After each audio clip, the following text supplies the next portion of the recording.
What's up, guys? We're back again. Welcome to Film Nerd TV. We're talking all things Stranger Things 2.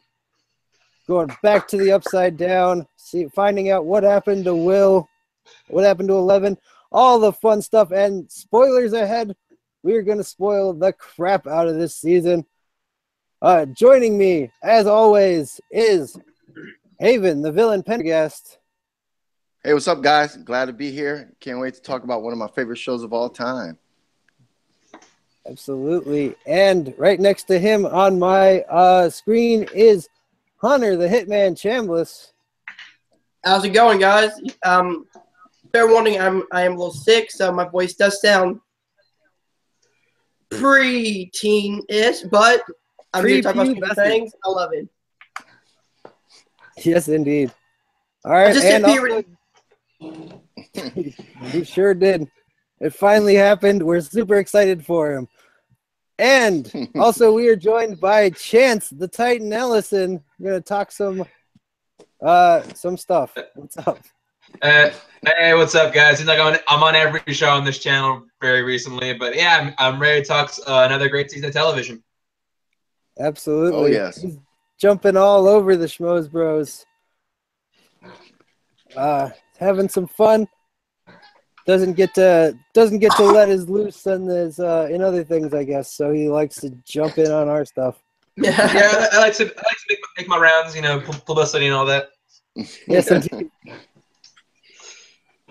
All right, so let's just jump right into it, guys. Here with Chapter 1, The Vanishing of Will Byers.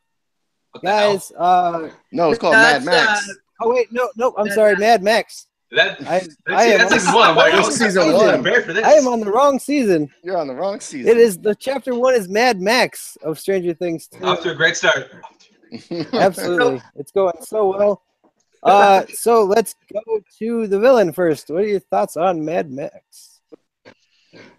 Oh man, I've been waiting for this show forever to come back on the air, and it did not disappoint. I love. I'm happy that it took place 1 year later, so the kids, got a little taller, got a little older, so it looked realistic. The town felt the same. It seemed like I was right back where we left off at season 1. I love the arcade. I love the chemistry. And the introduction of new characters. I thought it was a great first episode. I'm going to let everybody else talk before I say a couple more things. All right, awesome. Let's go ahead and go to Chance. What are your initial thoughts on the first episode? No, yeah, Haven hit it right on the head, man. Like as soon as I love Stranger Things season 1, and I was super hyped for this one. And yeah, they came out the door swinging. I thought it was a great pilot, and yeah, I think this takes place about a year and change after the first episode. Yep. Yeah, so it's interesting to see where all these characters are after the events of the last season. It's everyone's got some different going on. They introduced some new elements which are really exciting, and some other elements which lead to payoff, which I'm sure we'll talk about later. Yes, indeed. I actually believe it was 356 days or something like that, so not quite a year. About. I did was in the first season it was Fall 83, and this is Fall 84, so about a year. Yeah, exactly. just pointing out that one little bit of nitpicking, whatever. Right. So Hunter, what are your initial thoughts before we get into what happened, I guess? Episode 1, Mad Max, was awesome, especially because it doesn't just negate season 1 like most shows do.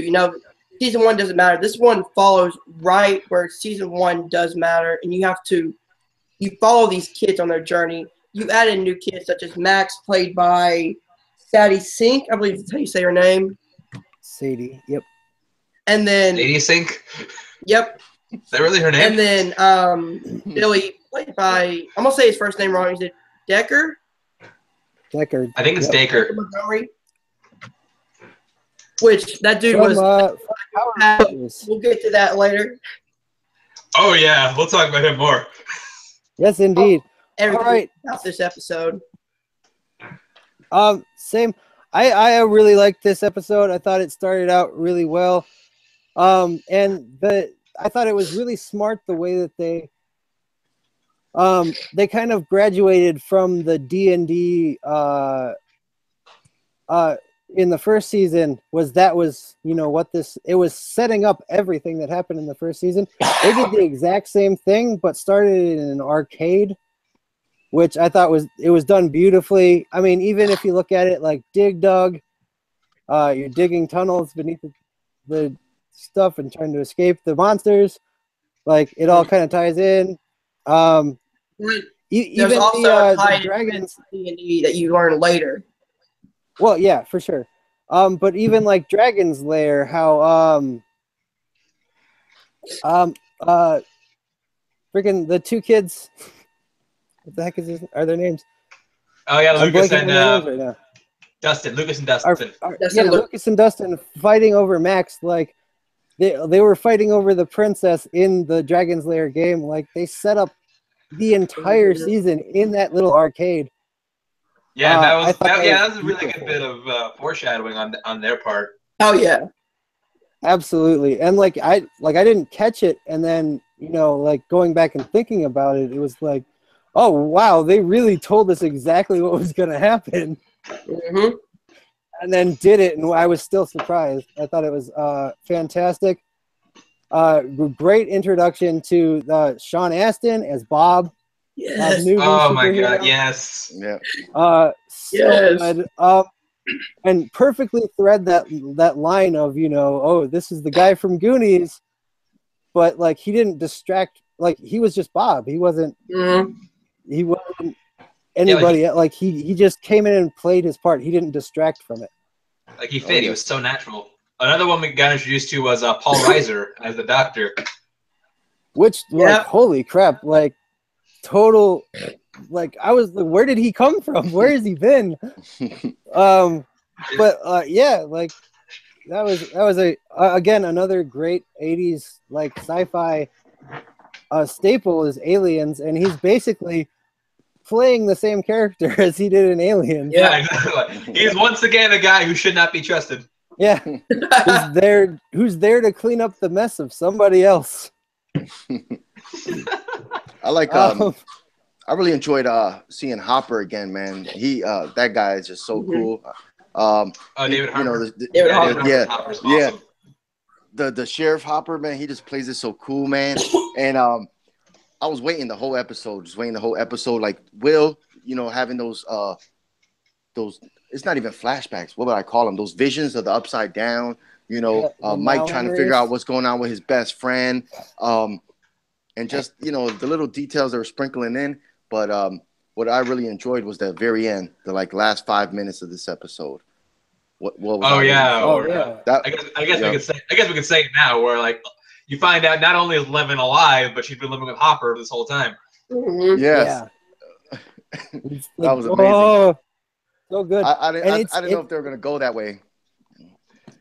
I thought they were gonna hide her for a couple episodes and then bring her in, but to see her the first at the end of episode 1, Mad Max, I was like, yes. I think they knew that we knew she was coming back, so there was really no point in hiding her. Oh yeah. I thought we were gonna see her super early on. I did. The twist with Hopper, though, I didn't see that coming. I thought she was gonna come out of the Upside Down the very first episode, but no, she's been around for a whole year. Yeah, she's been around the whole time. Yeah. All right. And I think that'll lead into the second episode, unless anybody wants to say anything else specifically about episode 1. We finally the Justice for Barb movement gets some materialization. Yep. That's very true. Oh, yeah, and then introducing another new character. Then the Brett Gelman's character. I just he's Brett Gelman. The PI for. I forgot his name. That everybody thinks is scamming Barb's parents. That turns out he's actually a useful person at some point.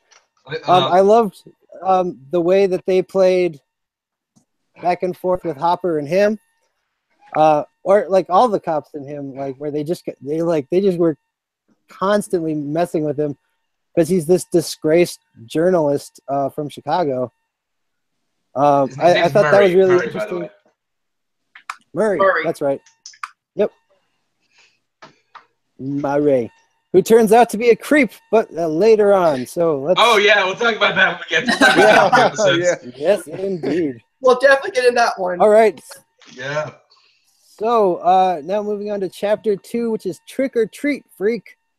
Let's go to Hunter, because why not? Any Why not? opening thoughts on that? Again, where are we, the guys?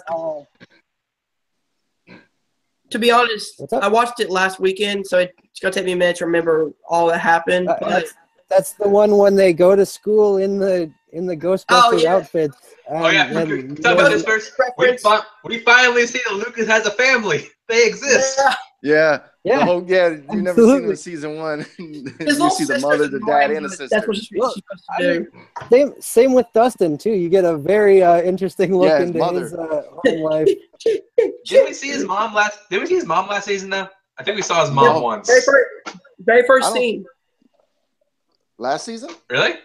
Last season? I don't think they showed his mother. This season, not last season.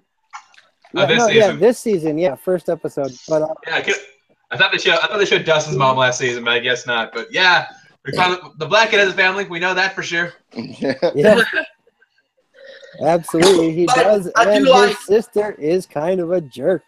Yeah, I do like the dynamic between him and his sister. I enjoyed her character. Like how in the trailer, like it shows Dustin looking at something, and we think, oh, it's gonna be something big. It's just him looking at the fact that no one else is wearing costumes today. Yeah, it's a school bus. Yeah. I'll admit, I watched. I do like that line where they're walking down the hall, like it's a conspiracy. I tell you, conspiracy. Yeah, it's gotta be a conspiracy. Love it. Good stuff. And that okay, anything else? Let's go to Chance. What are your thoughts about chapter 2? Well, first of all, yeah, like another really solid episode, but you get the sense that like you spent some time with Nancy and Steve. You get the sense she's feeling some like remorse because like she knows what happened to what really happened to Barb, and like she knows the parents are gonna ruin their freaking lives. You know, she can't stop it. Like, yeah. And I also get some. I'm sorry. Go ahead, Hunter. I was gonna say I like Steve's story and his arc this season better than last season. Oh yeah, like I could not stand Steve Harrington last season, but this one, I think he's a lot better character this time around. More development. I feel like that was an instance of the actor actually like bettering the role, because they wrote that like because he was supposed to be the human villain in the first one, and then which he was until he changed at the end. Like he grew. And then but people liked him, so they wrote him a better part. Yeah, like I was watching an interview with the Duffer Brothers, and they were like, season 1, he was meant to be the villain, the human villain, but everyone just loved that character so much, and the actor that they portrayed him, that they had to turn him that way, and that's why we have Billy as the human villain this season. Yeah, we get some more time with Billy, but played by Decker Montgomery, who, you know, I've noticed the whole season. I don't think he has his shirt buttoned up once. Nope. Yeah, I don't think so at all. I don't think he's ever wearing like any kind of undershirt or. No, I don't think he's wearing something that covers his whole chest. But also, I gotta touch on that moment in the bathroom where she's drunk. I don't think she was acting. I think that actor literally just showed up to set drunk one day, and they're like, you know what, we can't reshoot all this, so you say whatever you want, and we're just gonna leave it. I felt like that too. I actually was surprised at I'm not sure how old she actually is, but like that was one of the more believable drunk performances I've seen. Oh yeah, she was good. She sold it really well. Absolutely. It's bullshit. Bullshit. It's bullshit. You're bullshit. This party. She's had a grand total of like 2 lines since she saw it. Yeah. It's either bullshit or party. We're partying. Let's party. Yeah. Yep. Oh, we're in love. Yeah, and then so that huge like development that like, you know, I mean, we kind of saw it in the first episode, but then like the kind of death blow of Nancy and Steve. Which we kind of saw coming because like. Yeah, absolutely. But like, man, talk about dropping the dude hard like that. That was that was rough. I felt bad for Steve at the end of this. I instantly felt bad for Steve. Yeah, it's all bullshit. I like the you know, the brothers. You know, he has to protect what is it, Will, the younger brother, or Mike? Will's the younger brother. Will's the younger brother. Yeah. You know, I like Bob. Winona Ryder, she kills it in October, man. Like, she is the best. And she's always like in these October themed movies and TV shows, and you can see the worry on her face of being a mother. But you know, she wants to let her son be a kid and let him go out after the events of season 1.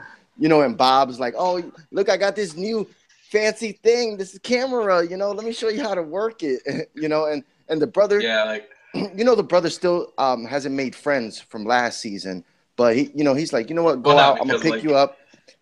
Well, he always seemed weird. Like, he always seemed off-putting to other kids around that town. I don't know what his backstory is. They never really cleared it up in season 1 if something weird happened with him. Well, I feel like that he's just like, he's a self-aware like outsider. He knows like, who he is. He chooses to be the freak. He wants to be the outsider.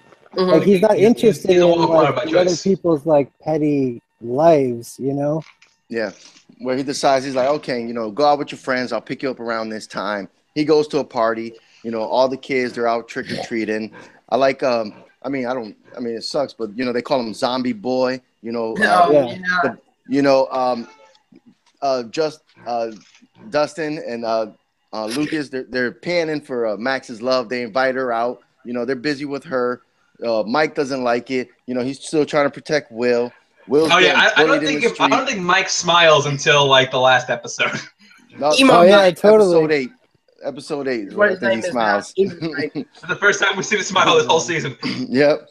But I just love that he could be around people, and then the upside down happened. He drops the camera, and you know, his friend, you know, Mike had to find him, Mike had to find him, and just all that contained. And then you go to the party of the teenager kids, and you could just see, you know, she's still upset about Barb, and she kind of takes it out on Steve when he's just trying to love her, but you could tell that that's just gonna be doomed in that relationship. So I just had fun with this season, and then the whole pumpkin mystery starts coming around. The Michael Myers mask was hilarious too. Oh yeah, absolutely. Jumps downstairs and she's like, "Look at your fucking faces." When you're finally like, I still can't tell who was screaming in that scene. Yeah, I think it was Lucas, but I'm not quite sure. I watched that scene like 3 times in a row. I still could not tell where that scream came from. Well, I think because they were showing it like her, you know, the kids, they were it was kind of from their point of view, so that's why you can't tell who screamed. And we still got a little bit of the Hopper and 11, that dynamic of she wants to go out with the kids. Like, you know, she got the ghost costume on, but he's like, no, we can't. Yeah. No. Halloween, ghost. Won't see me. Ghost. Yep. And like, I think that, Hopper with like playing with the kids, like wow, they just stole every scene. Like those scenes between him and 11 are just so intense. Like they're like heartbreaking and like upsetting almost. the way that they were like, it was like a boxing match of like acting and making you feel. Exactly. And like later on in the season when he's playing off of Mike too, like there's like some real emotions going on. Yeah, that episode. Yeah, that yeah. scene for episode. I think it was 9. That was Yeah. like he's got. That's episode 9. Credit to these kids, man. Like they act their asses off. Absolutely. And like I said, like it's just both of them. Like I mean, Millie Bobby Brown is on like the exact same level as what's his name? David Harbour. David Yeah. Harbour. And she's got to do it with only like 10 words at a time. Yeah. Yeah, exactly. Yeah. Which I'm going to yeah, say this right now: the connection and storyline between Hopper and 11 is my favorite of the season so far. Oh, yeah, of course. It's up. It's not my favorite, but I do like the dynamic between the two of them in those first few episodes. They had a really good, because like, I forgot that like I forgot he had passed away. Yeah, season 1. Yeah, his daughter passed away. That's why his wife left him. Mm-hmm. And you can see like where that's coming into effect in this storyline. Like, oh yeah, yes, it came together really well. Yeah, because in season 1, I believe his daughter must have been she had to be a few years younger than 11 at the moment. She was. I think wasn't she I like don't know. sick or something? Yeah, she was sick. She was sick, but she was a few years younger than 11 was when she passed away. Like, some sort of cancer. Mm-hmm. Yeah. But like I mean, that's literally the whole reason why he was so like set on finding Will in the protecting 11. Yeah, and that. All right. So and then also last thing that I have is we're first seeing now the big, we're talking big bad. Oh yeah, the not Cthulhu Knots is what I call them. Yeah, Cthulhu Knots. That's accurate. Essentially what he is. Well, let's talk about the very end of the episode, the trash can. Mm-hmm. Oh yeah. Yeah, like so, go ahead. Go ahead, Caleb. I was just gonna say, so like Dustin's coming home from a successful night of trick or treating. Not super successful. Yeah, and there's something in the garbage can, and he thinks it's his cat, and he pulls out what I assumed was. We don't know what it is yet. They don't show it until episode 3, I think. Oh, right. Yep. It's the very next one. He opens the can and looks at it, and he goes, "Holy shit!" Yep. That's right. All right, so now we're going on to chapter 3, the Pollywog. This is where we start with what he found in the trash can. Yep. God damn it, Dustin, you moron! I was saying the exact same thing. Those episodes. Why the fuck don't you kill it? Yeah. Just kill it. that was a weird thing for me. Look at its face. Like, how do you not know that that's a baby Demogorgon? I think. Okay, well, in his defense, it only had 2 legs, and it didn't have the opening mouth yet. I think to be honest, I think why he took it into his house, because he already had a cat. Like, why would you need another pet? But I think he was upset with Lucas. Where'd the turtle go? Yeah. Well, don't mention the turtle. Whatever happened to Yertle? I think he just felt bad. #justice for Yertle. I think he felt bad and a little alone, at that point, because Lucas is off with Max. Mike and Will had their best friends. So I think he was kind of feeling like the odd man out. So he was like, oh, now I got a new friend. So I think that's why I kind of justified him like being so attached to this thing, because here's what I think, actually. I think that I think it was more of like a motivation, because you see like the dynamic with him and his mom is kind of like, she's a super encouraging, like, oh yeah, that's interesting, science is cool.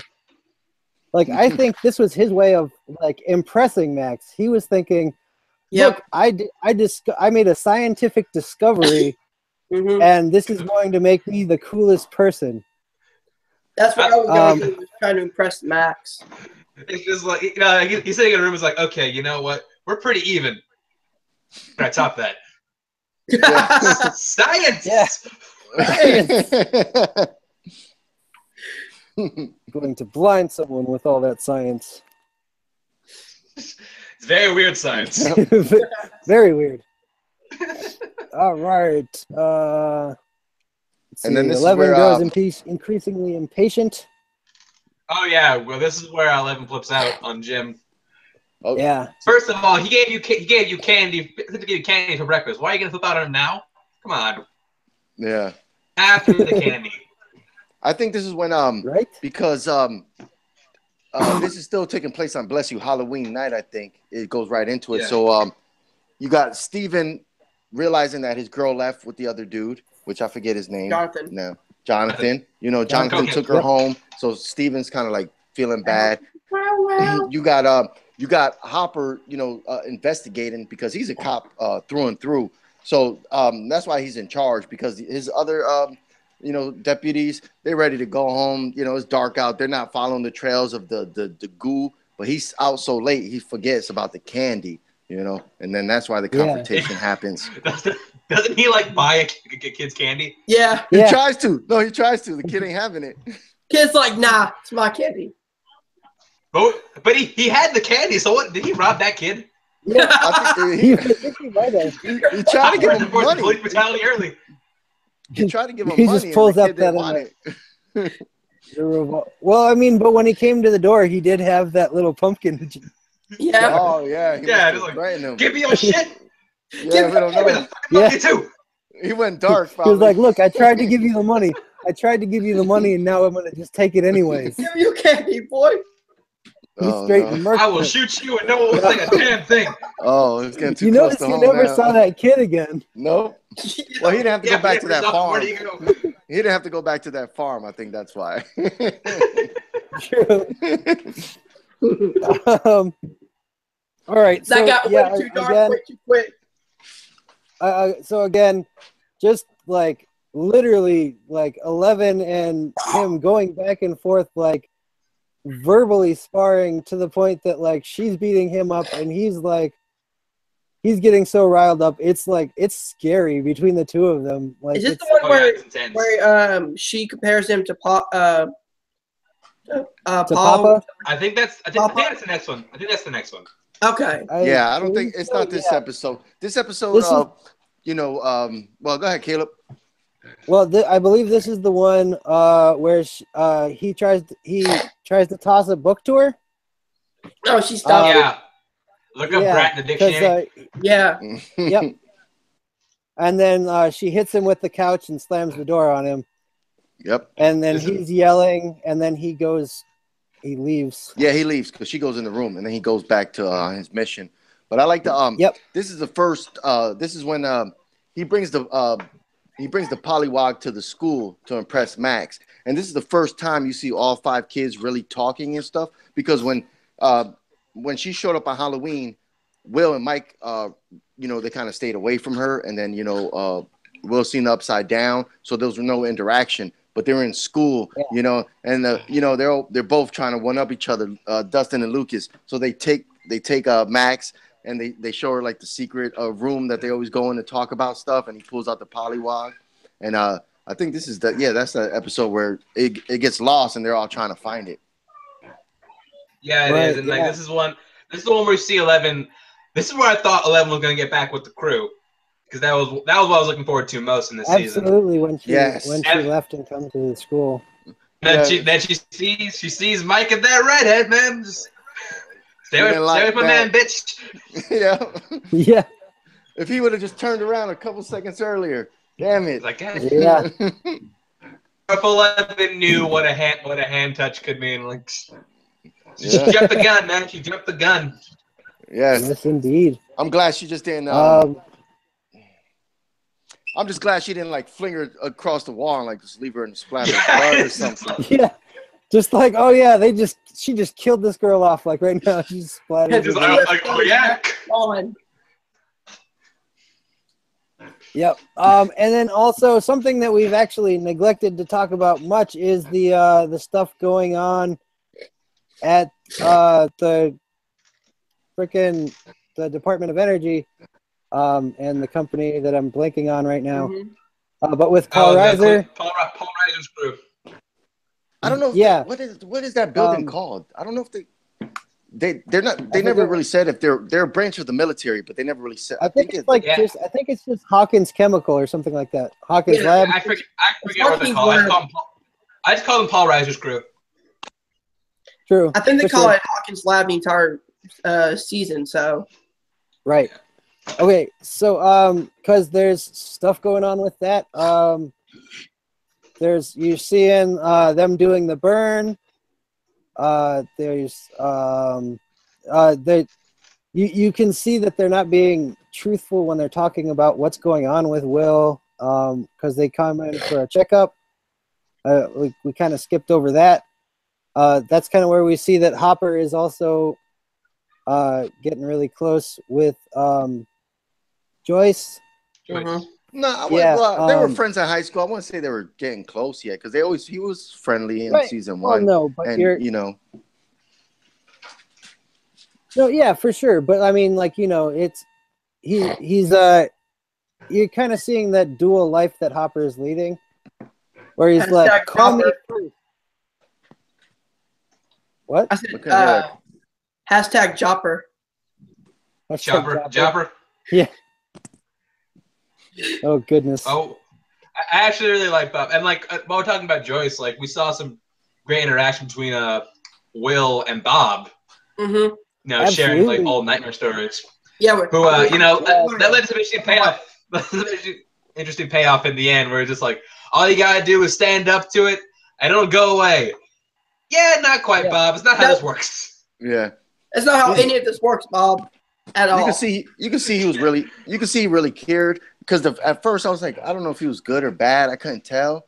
But you can see that that I didn't know what his intentions were, but after each episode you can see that he was harmless and that he just wanted the love of the family, the acceptance, so maybe he could like build a better future with the mom, Right? Because he's like an outsider trying to play stepdad, And I'll build on that. Like you can tell like he was someone. He was like a wallflower in high school. Like he didn't have many friends. He was like super nerdy, and like you tell like he had like a thing for George Byers in high school, and like he's like, oh wow, I can date the girl of my dreams now. This is awesome. Yeah, I know he's trying to these kids' lives, and I thought that was a really cool dynamic. And I get what you were saying, Haven, because like I was waiting for the plot twist with him, where like he was actually a bad guy, but yep. Which I thought was coming. Yeah, me too. Here's a little bit of behind the scenes. Like I watched some of those behind the scenes specials. I watched all of them. Yeah, and the Duffer Brothers said that Bob was actually supposed to die in episode 4. Mm-hmm. Oh really? That after he gave the advice to Will Byers to be like go away, turn around and say, go away. And then like he turns. Swiper, no swiping. Swiper, no swiping. Swiper, no swiping. Thank you, Dora. That Will was actually supposed to like kill him like pretty brutally. Who was? That would have been interesting. Will was like once he gets possessed, he was supposed to kill Bob. Oh, that would have went too dark. That was weird. But they liked Bob so much that they kept him around. Mm-hmm. Yeah. Because I mean, why wouldn't you when you have Sean Astin? Oh yeah. Yeah, and also do we learn that Bob actually started the AV club? Is that later on? That was the after last one. He died. Yeah. Okay. That was chapter 9. Okay. Yeah, and also I want to say this marks the return of Crazy Winona, which I had been waiting for. Me too. Oh, absolutely. And for some reason, every season gets destroyed. Well, I believe that leads into chapter 4, is where he starts actually doing the drawings. Mm-hmm. Yep, we're gonna. Let's go to it. Yeah, let's just jump into chapter 4, Will the Wise. Where like they've gone to Hawkins' lab. They saw that. Was that the burning one? The The burning one? Don't No, that was later. Where Hopper gets stuck in the tunnel? Is that chapter 4 or 5? I think it's 5. That's 5 because 5 is Big I Dog. think he gets stuck in the What's happening in tunnel Wildwise? yet. Hold on 1 second. I'll let you guys. let's No, he see. doesn't get stuck in the He gets stuck tunnel in the yet. tunnel at the end of this episode. At the end of this episode, yep. Yeah. So yeah, so that does mean that. God damn it! But Will and Mike come up with the idea that he can spy on the bad, whatever, the shadow Spy on the evil dimension. monster. Yeah. The Mind Flayer? So they don't call it the Mind Flayer yet, but yeah. No, that's Hunter. You jumped way too ahead. That's 4 episodes from now. And Will the Wise. This is the one where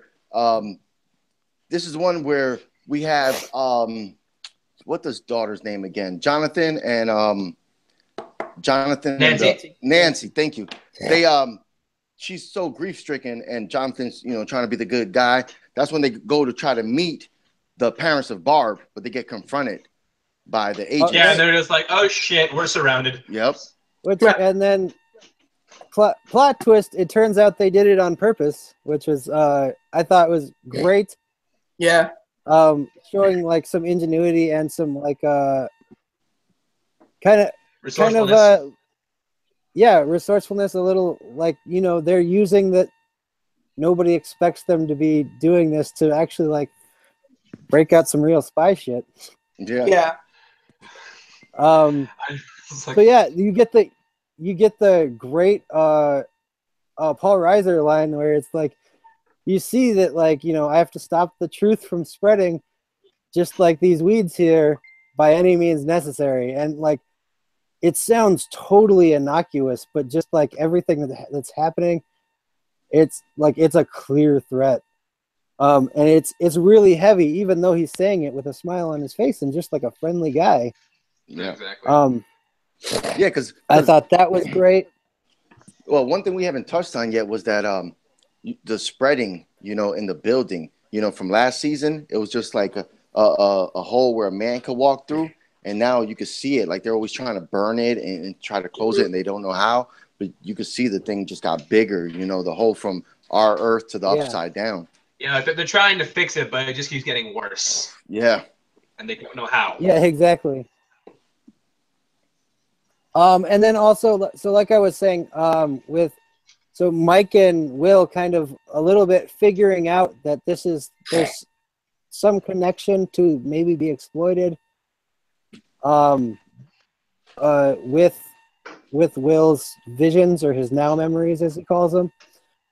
So and then he starts drawing these what looks like rivers or that Joyce starts putting together, and totally trashes the house again. So like everybody was saying, you got to trash the house, otherwise it's not a season of Stranger Things. It's not a season of Stranger Things. Joyce Byers' house doesn't get trashed.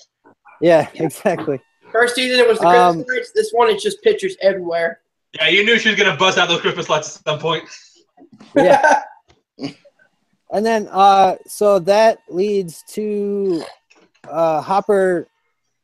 Well, I think this was the episode that he leaves and he says he's going to be back to 11. And he, which translation, he's not coming back. Nope. Yep. Exactly. And then he goes back to that field the old pumpkin. where that rot was. And he digs a hole underneath and finds something, a hole. He goes down into it, and it turns out there's just like a huge, like Mario tunnel, like labyrinth. It's like he found the secret level of Mario. Yeah. And I believe that's where it ends. Yeah. He gets sprayed in the face with some crap because he was being a moron, stuck his face in something, and then he gets trapped down there. Yep. He discovers they don't like fire. He makes a torch. eventually I don't know if he just like runs out of air or what happens, but he kind of passes out. Well, he And falls they and he can't grab stopped. his stuff, and all the worms are attacking him, and that's how it ends. Well, yeah, but like he's like digging a hole through the wall, and then he just kind of falls down. Oh, yeah. Like they don't really explain why he falls down, but I would assume I it's think like, because of like what got sprayed on him. Yeah. Yeah, I think so too. And then yeah, so that's our chapter 4. Let's chug on to chapter 5, Dig Dug. Guys, let's go. We need a little bit of clarification. Nancy and Jonathan swap conspiracy theories with a new ally. 11 searches for someone from her past. Yep, this is the one. And Bob the Brain tackles the problem. So where do we want to start, guys? Where do you want to? Let's get the let's tackle the other. Let's talk about the Nancy and Jonathan storyline. Yeah. Yes, let's please. That incident. Yeah, for some reason, Murray, in addition to being very helpful, is very invested in whether or not these two teenagers have sex. Yes, that is for sure. It's very strange.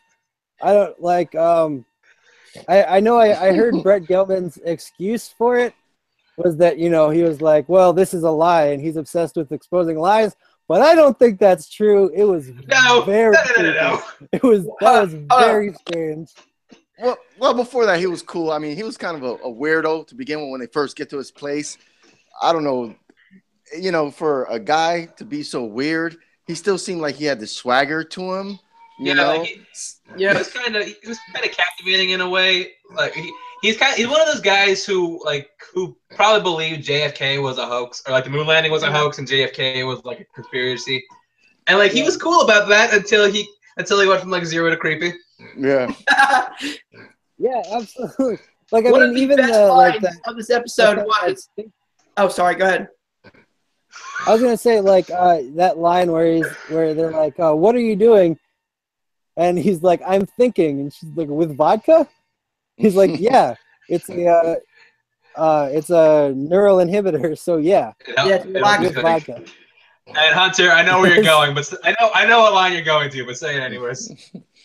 Yeah, it's after the night, and he's like, "Hey, Jonathan, how's the pull out?" Yeah. What? Yeah. Pull out. Literally, I was sitting there just like, okay, Dupper Brothers, Yeah. you know what you're doing. Yeah. You know. Oh, I actually thought the bigger laugh was right after that when he goes to bite the eggs and he drops it and he just looks at him and goes, "Oops." Yeah, that was hilarious. Oh God. But, we didn't really set that up. So they go there with because they know he's a private investigator and they got the information. This proof. And he takes it like a champ too, He's just kind of like, okay. They tell him like, look, this is what happened, this and that. And he's just like, oh, okay, we can't tell people that though. We're gonna have to just go little by little, Not like, oh shit, there was monsters from another dimension here. Just like, no, he's just like, oh, that's cool. Whatever they told him, because you could tell they told him the whole story. And he's just like, oh, that's cool. Yeah, exactly. And like even the way he he explains kind of how they're gonna have to distribute the news is interesting because he's like, well, this drink is too strong. We've got to water it down so that people would like to drink it, kind of like, and it's a cool little parallel, I guess. That really I also like how it shows flushed him out really well. Nancy's almost detective skills in a way because she's following what he's saying and out loud with him, and they're going back and forth trying to figure out how to tell the world. She's being very Nancy Drew, if I do say so myself. Yeah. Nice plug. Yes, indeed. I can't remember, but is this the first time we see 11 do the blindfold thing where she? I think that was the last one. No, yeah, that was the last one when she goes and visits Mike while he's talking on the. And then she visits her on mom. Okay. Yep. Okay.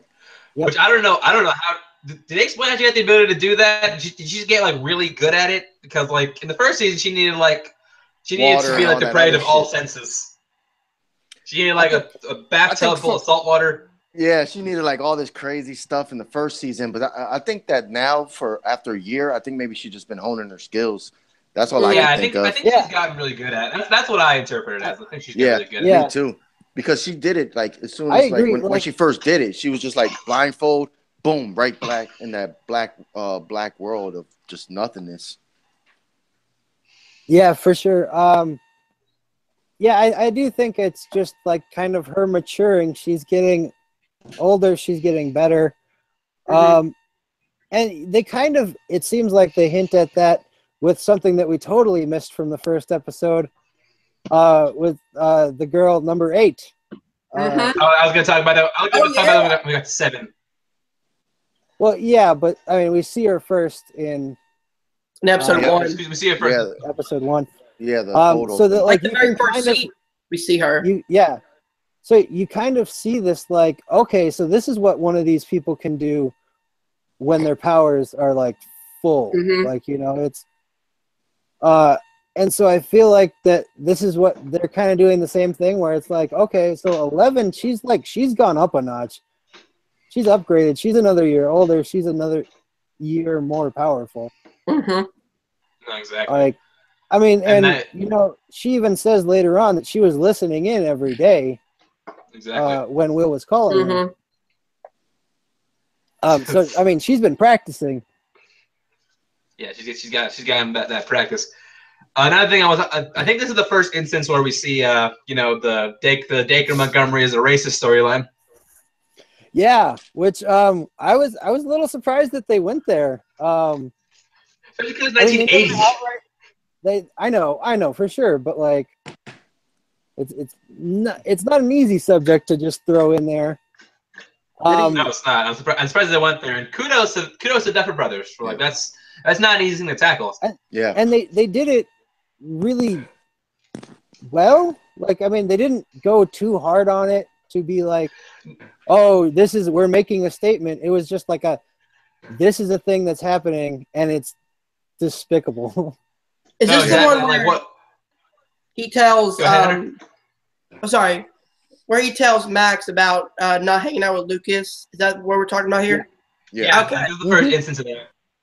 And you know, I think what makes it even better is the fact that they don't come out and just outright say it.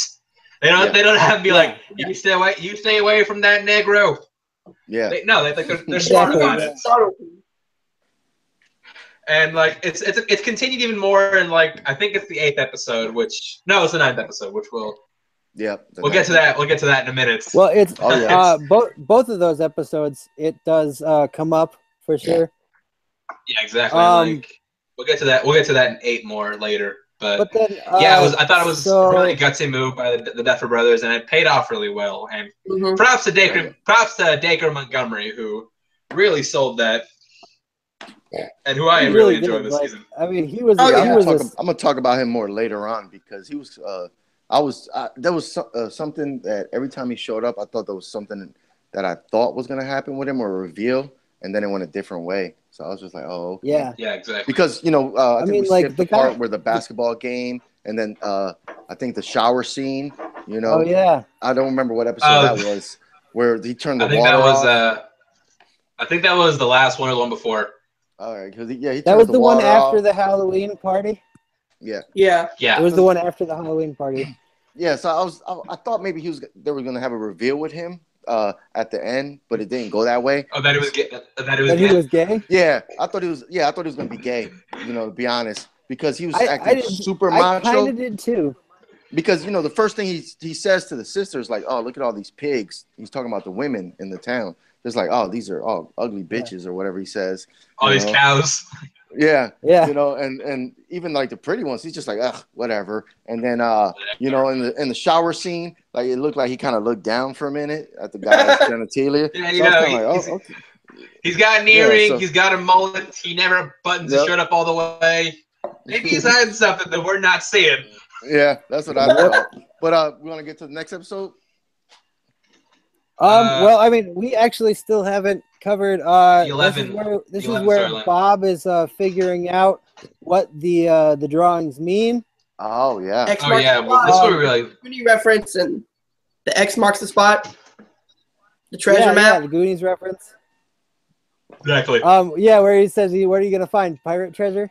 I love pirate Yeah, treasure. I like that. And even like some things like just like he was obsessed with puzzles, so like that he had to figure it out. Yeah. Was an interesting character choice because he was like, "Well, I'm out. This is weird," and then he was just like, "Oh wait, no, that's Lake something so and so," and just like he's just got to figure it out because that's what he does. And yeah, like that's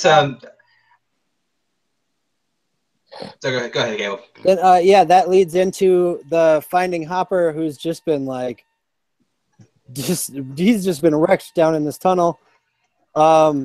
They've managed to find him between Bob and Will, because Bob gets the approximate location, and then Will is able to see him in his now memories and actually find the turnoff where the hole is. Joyce and Bob go down, which I'd never expected Bob to go down there. Like kind of the start of the Bob Newby superhero turn that we start to see. Super Bob. Yeah, Super Bob.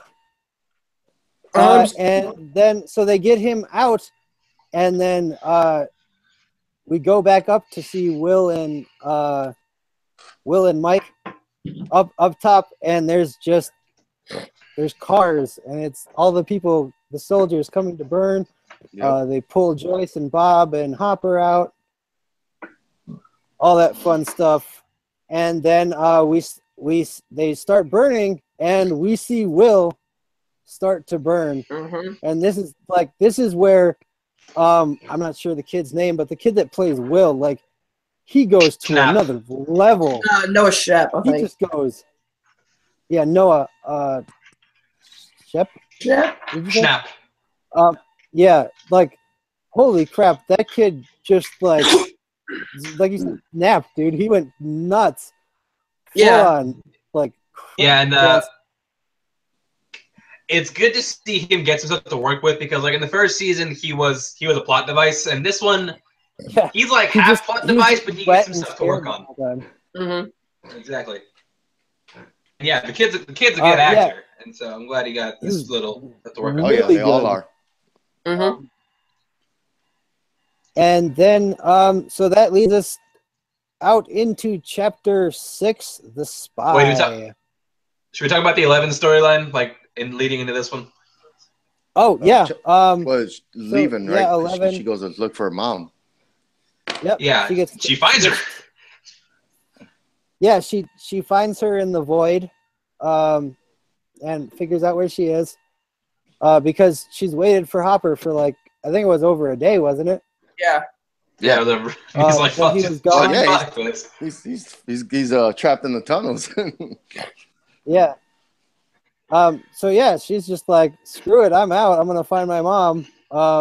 It's like, I ain't got no egos. I ain't got no TV. I'm leaving. Yes, indeed. I don't remember where she ends up at the end of that episode, though. Oh shit! Did she find her mom? We missed a big fight. Between her and Hopper. In the dig dug episode, she actually finds her mom. Yeah, we skipped over the big fight with her and Hopper, where she screams and breaks all the windows. Oh yeah. Yeah. Oh yeah. We skipped over that one. Yeah. Where Hopper pulls the ultimate no 11 move. Yeah. He takes away her egos. Yep. Take my life, but you will not take my toaster waffles. And she just fucking destroys that house with one scream. Lego this ego, bitch. And actually, fun fact, that was actually real glass, and they actually destroyed that house. Oh shit. Yeah, oh god, they did that entire thing practically. They blocked it out so that it was as safe as possible, but David Harbour didn't want a stunt double. It was actually him in It there. was him. So like They really blew out the windows. They really moved moved glass things. everywhere. Yeah, it was like crazy that they actually were able to block that out and shoot that safely. Mm-hmm. And then that's the one where she compares him to Matthew Modine. Yep, Papa. Yep. Yeah. Papa. Who I forgot did he die in the first season? Well, we never know. Well, we always really, seen was the monster jump at him. For sure he did. I thought he was dead too. But then there's well, we'll see in episode 7. Yeah. But, I just couldn't remember what happened to him at the end of season 1. I mean, literally, The Gaga door just jumps at him, jumps and then on that was him, it. and Yeah, I remember now. Okay. Max's on. Yeah, But they never really showed anything else besides that. They didn't show him like get chewed up or nothing. It just shows the Demigorg jump on him, and then it cuts to another scene. Right. There's a possibility that he escaped. Yeah, I doubt it, but it's possible. that's true, but I also doubt it. All right, No, I so think he's alive. I think they're. Well, I mean, now they're telling us that he is alive. Not really. I mean, they're definitely insinuating it. Yeah. Yeah. All right. So then, chapter 6, The Spy. We start seeing the influence of the evil in Will. He starts getting real schizo. Absolutely. And bad things start happening to pretty much everybody around him. And this is where people start kind of coming together a little bit here. Yep. And then people they're trying to figure out what to do over there in Hawkins' lab. Fucking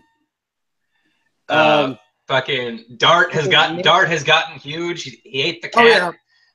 Yeah, he ate the cat. He's trapped. R.I.P. that cat, man. R.I.P. the cat. R.I.P. Muse. Yep. R.I.P. Muse. Justice for Muse. Hashtag justice for Yertle. Hashtag justice for Muse. All right. Also, so yeah, you got that going on. You've got Lucas struggling with whether he should tell Max or not. And also you've got again, Max being terrified of her brother and being told to stay away. Stay away from the nigger. Yep.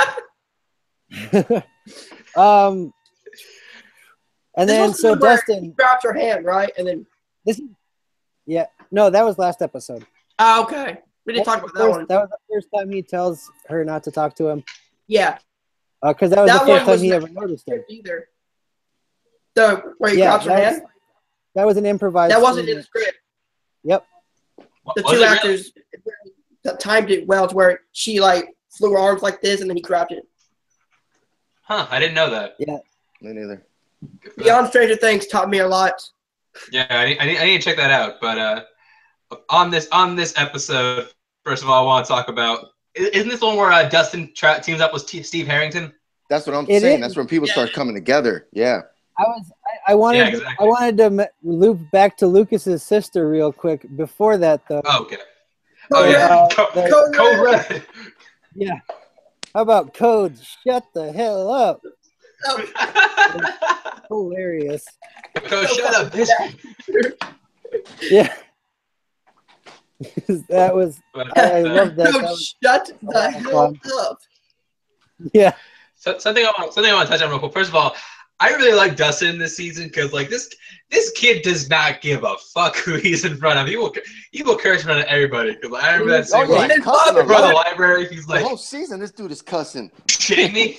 And then in front of.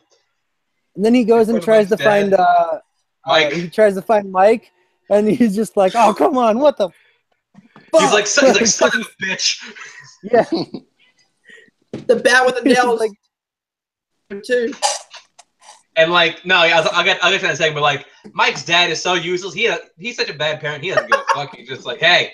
He does not care. He's not here. Yeah. Grab the phone. Like, hey, The mom's doing her own thing. The dad's doing their own thing. They don't even know what's going on. That couple screams divorce. I swear to God. Yeah. Oh yeah. Especially.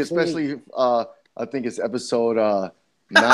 Oh, it's 9. Yeah, we'll get to that later. Yeah. Oh But yeah. also, I want to say something like, apparently Steve has the bat with the nails on it, but why does Steve have it? Why does he get to keep it? I think he gave it to him. Remember in season 1, he threw it to him when he came back in the house. Oh, Like, did he? all right. Yeah, he was like, all right, I'm gonna help you guys, because I think he gave Nancy the gun, and Jonathan must have had something else because he gave. He Steve had the bat. lighter. Jonathan had the lighter. Yep. Yeah, he had the lighter. And he threw the bat to Steve. And Steve caught it and hit the Damagord. Yep. I thought that was. You think after that, I was just like, oh, that was just a loan, though. I wanted that back. Yeah. Yeah, you would think after a while. But yeah, this is where everybody starts kind of teaming up. You know, you see the team start coming, but not everybody's formed up yet. You could just see them like, oh, yeah. Plus we see some like unlikely interactions. Like we see like Dustin and Steve. We see Lucas and Max. Yep. Get some interaction in there. We see Lucas's whole family in this one. Yep. Yep. Yeah. The dude has a family, okay? He has a mom and a sister. We need to establish that because they got shit for that the first season. Yep. He is a fully fleshed out human being. He's got anyone a else home life and everything. Stand By Me references on the train track? Well, yeah, on the train track. Oh yeah, totally. But that's when all 4 of them got together, because before that, I believe Lucas was at the arcade, right? This is when he bribes the guy into like and he tells Max everything. He's like, apparently Lucas has the right to pimp out Mike's sister, but that's the thing of itself. Max has a great line in that scene where he's just like that's a line that's very much for the critics. It's like, it's a good story, but it feels very, I've seen it before. Yeah. Had a Stranger Things, no matter if you love it or not. Max's reaction after he tells him. She's like, "You're bullshitting me." Cool story, bro. Yeah. Yeah. Which is like the first thing. What's the story, Mark? What's the story, Mark? What's the story, Mark? And yeah, that was awesome. Yep. So he tells Max everything. Max's brother shows up. She leaves with him. Lucas comes out when he's not supposed to, so the brother's already pissed off. Mm-hmm. Then we cut back to, I believe, then we still have Steve and Dustin, where they go back to the house. Yeah. And, where we find out that he apparently uses Farrah Fawcett hairspray. Oh, yeah. Yep. Well, no, which I thought was great. Like, oh yeah, the development of that friendship, that it was literally over like your choice of hair products. Yeah. It was like, this is how you do it. Like, I'm gonna teach you how to get a girl now. This one does actually have a good ending, though. It's the hilarious ending of episode 9 with that Farrah Fawcett spray. No, there's not. Oh yeah, that was a great payoff, but we'll get to that. Oh yeah, in that episode. And then we got 11 finding her mom, actually talking to her, getting the flashes of all that's left of her mom's memories. Yeah. And all that happened to her too. Like, God damn, that was a fucking ringer. And like, holy crap, yeah. Like what a thing! What a thing! Yeah, she's gonna see the over and over flashbacks for the rest of your life. Yeah, because the mom was only saying like it one word here and there, but the flashbacks made what this made reminded sense. me of? Yeah, this gave me shades of Hodor from Game of Thrones.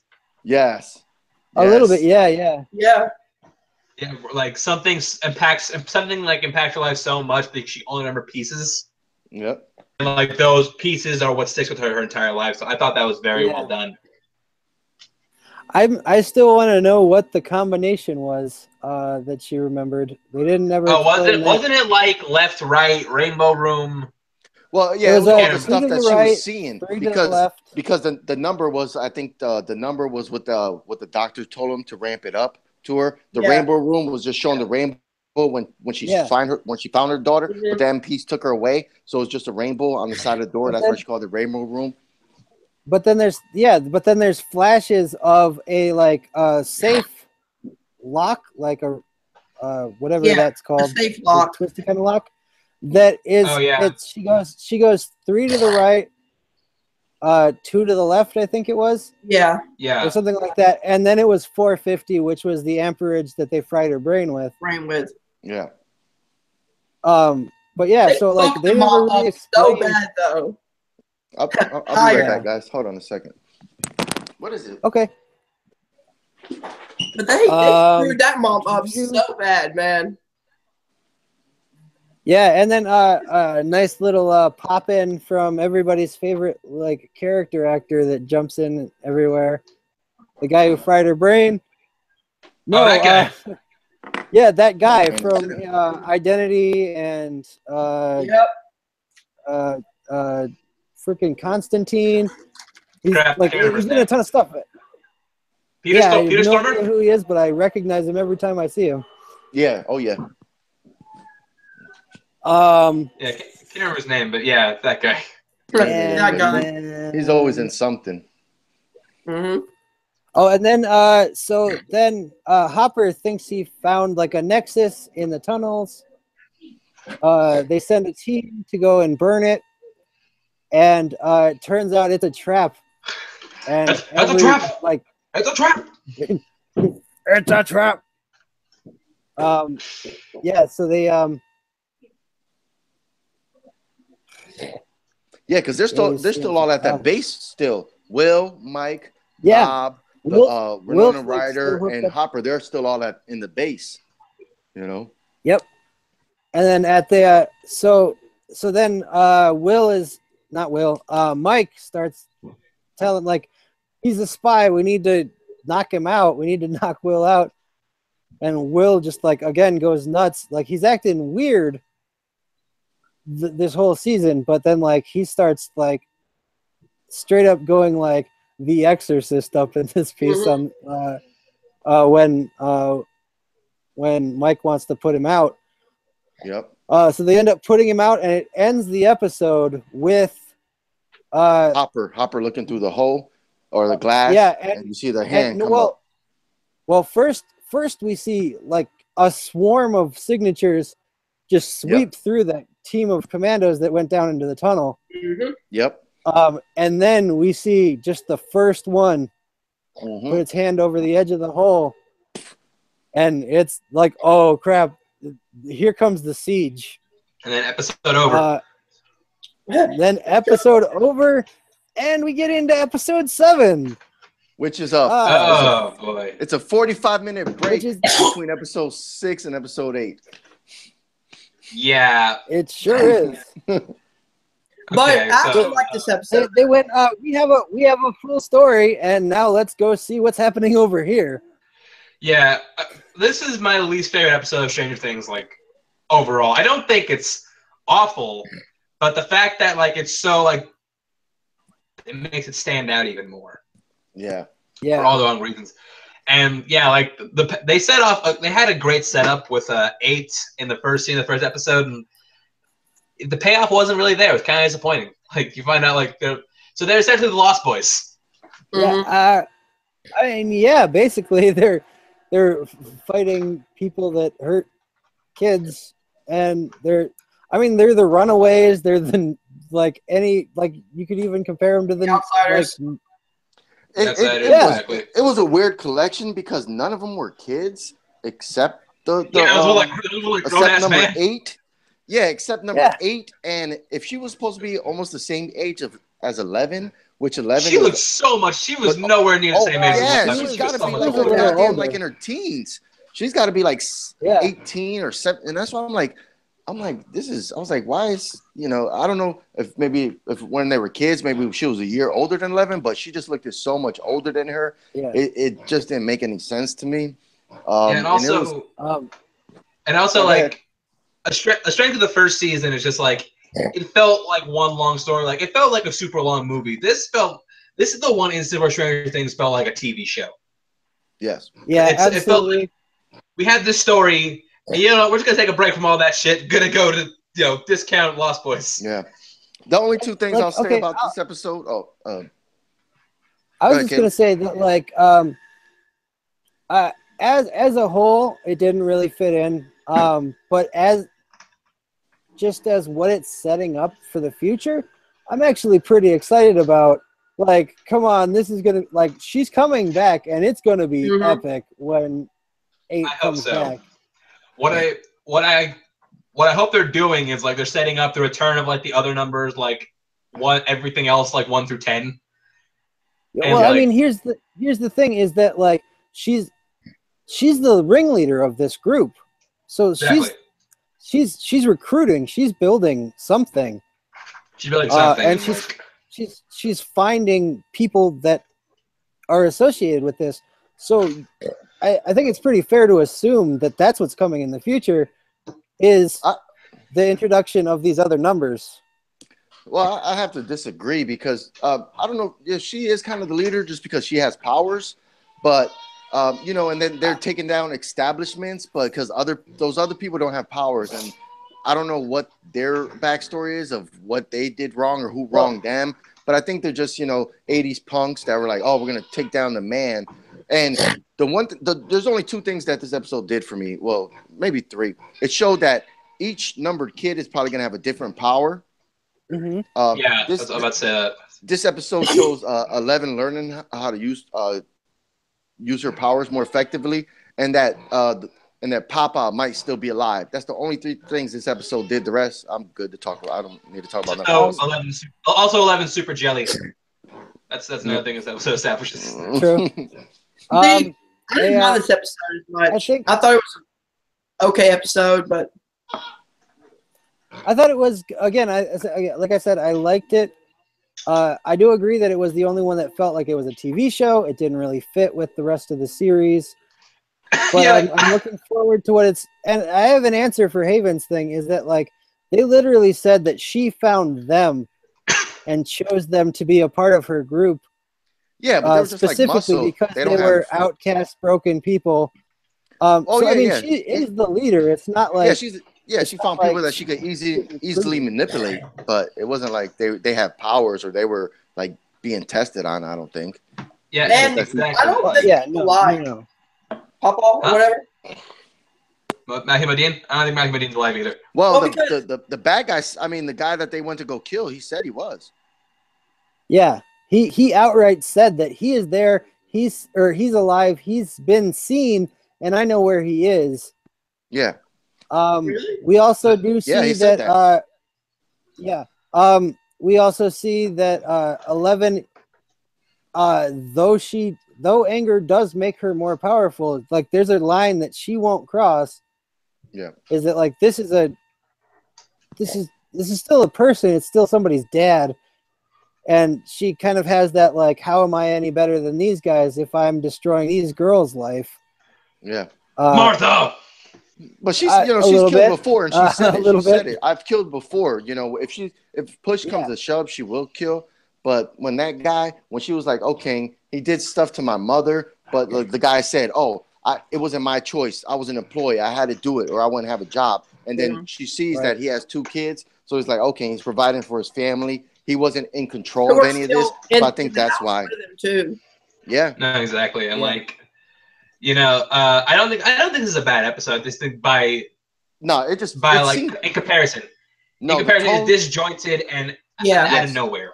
Yep, the tone is totally different. Still, out of place. I'm actually glad that we got an 11-centric episode, showing how she's developing her powers and how she's teaching her to use the anger. And she's like, I'm not going to use all this anger because bad shit can happen if I go to that deep, dark place. And I did kind of like the makeover for 11. I'm not gonna lie, that was I thought it was fun. That's what happens in, what was it, Chicago? Where was she at? Chicago, 1980? Yeah, it was Chicago. Yeah, Chicago. All right, so we want to go to the next episode, or start wearing the white heads? Before we do, I just got to say, you said they said Matthew Modine is still alive. If that's true, they need to walk that line very finely because that can go off the rails very fast. Mm-hmm. Yeah, absolutely. Yeah. Well, the guy did tell him. He's like, he is alive. I've seen him, so. And they're gonna have to walk that. They're gonna have to walk that fine line between believable and ridiculous. That's true. That is true. That's true. All right. So at the end of that, uh, 11 somehow, I don't even remember why she sees it, but she sees that Hopper's in trouble and that Mike's in trouble. She sees the vision, Well, and she does the thing again. She Yeah. does the thing again. She puts a towel over her eyes to go into the place or whatever, the second place. And she just says, "I'm going home." Yeah. Yeah. And it's basically like, her sister's like, well, we are home. Like, we're each other's home. And she's like, no, I got to go because I can save them. Like, that's the difference between the two, is that one's driven by anger and the other one's driven by love, essentially. Yeah, like, love. Yep. One's driven by vengeance and one's driven by love. So, I mean, it's kind of, I mean, potentially, I'm not saying that it is, but I could sort of see this turning into a Batman Joker. They're two sides of the same coin. It could. It depends on it depends on the next 2 seasons, and if they bring any other numbered kids in and how they interact with them. True. Yeah, I mean, I get a little bit like shades of, Buffy when they brought in Elijah Dushku. I could see that kind of storyline happening where it's like they're on the same team, but they're not really on the same team. But that's enough about that episode. Let's get back to the good stuff. Yeah, get back to the good episodes. Yeah. Chapter 8, The Mind Flayer. It says it all. We find out what this thing is, what it's doing. The unlikely hero. It was a Tesla Hydra? Because I was thinking it was like a Hydra the entire time until I heard Mind Flayer. I had suspicions about I like, because I play D&D, I listen to D&D podcasts and stuff like that. So I had a little bit of an inkling of like, because I wasn't sure, because again, it didn't start off with D&D, so I wasn't sure if they were going to maintain that, like, the D&D the only reason I framework was thinking or that whatever. because the end of the first season, they're playing D&D, and he brings out the Tesla Hydra, and he's like, "It's the Tesla Hydra! Fire! Fire! Yeah. Fire!" I was thinking maybe he connected with this season, but and then it looks kind of like a wavy, spirally, snaky thing. So I thought Tesla Hydra when I first saw it too. But then as we're discovering that it's this controlling will, that it's calling the demodogs, as we're now hearing them called. I love that it's name. Controlling them. It's fun to say. Like I kind of like, I got the Mind Flayer like vibe right away, and then he says it, of course, and it's like, yeah, Mind Flayer. That's awesome. Something else we didn't. Something else I want. Go ahead, Evan. No, go ahead. No, I was going to say, before that, we opened up right where we left off episode 6 at the end. They're still in the hospital. It goes back, because, episode 7 was a parallel episode. It was happening at the same time as episode 6. So when she sees Hopper and Will, it's literally the end of episode 6 when they're standing in the room and seeing the demodogs come up from the ground. So it starts off. Sorry, go ahead. No, I was just gonna say it starts off right there, like Haven said, at the end of episode 6, goes right into it. They just siege the place. Like it pulls no punches. They go and they destroy that entire facility. Yeah, they screw up, which first of all, let's issue a moment of silence for the homie Bob. Yeah, no kidding. Like, and that's the great thing. Sean Astin, he had one request, because he was pretty sure his character was going to die. His request was that they let his character do something heroic, and boy, did they! Oh yeah. Not only does he like save everyone's life, he goes it alone. He doesn't bring any backup, and like he almost makes it out. He made it so close. Yeah. He made it. He made it out. The show's like, nah, dude. Look dumb though because like he gets out, the door's closed. He looks behind and smiles. Like I would be running out that door as fast as I can. Yeah. No, seriously, like, as soon as Winona Ryder said Bob, and it just hangs on. I'm like, yeah, he's dead. 3, 2, 1, out of nowhere. Was this the episode, or was episode 6 where they meet at the like abandoned junkyard? Remember they were setting the trap up for Dustin's pet. That was the last one. That was episode 6. We talked about so that. we missed all that. Yeah, so because that's when all 4 of those kids come together. Well, Stefan and the 3 kids, they come together, and then all the demodogs start trying to attack, and then they get called away because. And then of course Max and Lucas with their chemistry on the top of the. Yeah, we're like Lucas and Max have that moment, which kind of gets under Dustin's skin. Yep, where they hold hands. Yeah. Like, oh, you go hang out with your girlfriend, stuff like that. Yeah, because once all the demodogs run away, and they're like, where are they going? And then they see like the power goes out, and they're like, oh shit, we gotta follow them. I think. Plus, it also is a good end arc for Steve's character because you notice when Max opens the door and the demodog is there, Steve's first one's like get back, and he's trying to swing at the dog to save the kids. So that's a really good. Oh yeah, he's really steps up as the hero. Mm-hmm. I kind of thought Steve was gonna bite the bullet in this one. Yeah. Oh really? I did too. Twice. Yep. And then is it this one or is it the episode 6 where he's like, I'm a shitty boyfriend. No, I'm that's a really good babysitter. The next one. That's episode 8. Well, this is the episode where we realized that Rob Reiner is the facility manager. What's his name?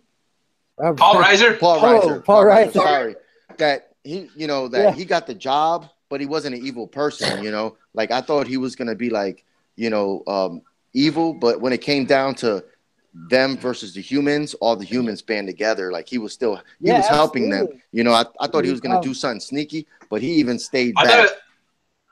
When he was guiding Bob, I thought he was gonna screw him over, like sacrifice Bob, so that way they can all get out. Yeah, I thought he was gonna sacrifice Bob so he could make an escape, but he stayed behind and said, "No, I'll tell him where to go." Yep. So I was like, man, this, so it was cool. Mm-hmm. All right, he's a good guy. Holy crap. Yeah. Yeah, for once. Yeah, we didn't really have no human bad guys except I guess the brother. Billy. Yeah, the brother that I thought was gay the whole time. Billy. Who he was an asshole, man. He was an asshole. I believe. Dude, dang it. Because this is the episode where they have the fight, isn't it? No, that's the next one. Next one. That was the last episode. It was chapter 9. Yep. Yeah. This one. Yeah, it was. This one is when they escape the facility. Bob dies. The kids are waiting from outside. Dustin thinks he's the one that saves the day by unlocking the door, but it was actually Bob. It was really Bob who reset it. Yeah. So they were about to make their way in when Hopper's still playing the hero. He grabbed. He's the one carrying Will. Even though he's the stronger one, where he should be holding a gun, he's still holding a gun. He's got Will, Mike's there, the mom's there. He's protecting them. They make it out. They're waiting for Bob to come. Bob, in his haste to leave, forgets the gun, which I was like, oh, shit, But, has to know. Yep. But then you see, that dang broom. Yep. The dang broom. But you see, that was a brutal death scene, though. Like, the blood coming out and like the ripping and like the zombie type just like ripping apart. Yep. This is where that was just cruel. Yep. This is where the whole gang comes together. The whole gang comes together because they all go back to Winona Ryder's house. Formulate a plan. Yep. Is this the one where we learn about Billy and his dad, or is that next episode? Next episode. But this is the end of this episode. I believe the return of 11. Well, before finally 11 gets back. The Demodogs. Before that, this is where they I'll get go back to the my- house. They're trying to formulate a plan. They can't keep Will in the house because they know he's a spy. That's right. They take him outside, and they're doing the Morse code. You know, Yep. which Yes. was cool because Max is in the house, and Mike still is really not talking to her. You know, you can see Mike's worried about Will. He don't give a shit about Max. Yeah. So you know, you can see Mike is the best friend because it's only Mike, the brother, the mom, and Hopper that are outside in the shed with a tied up Will. And, while all the other kids are in the And house. Nancy. Nancy, Yeah, Nancy no, was she there. she didn't go into the she wasn't in. She stayed in the house. She wasn't in the. No, because she put the heat bar on Will's That's side. number 9. That's episode 9. Yeah, that Hunter. was a different time.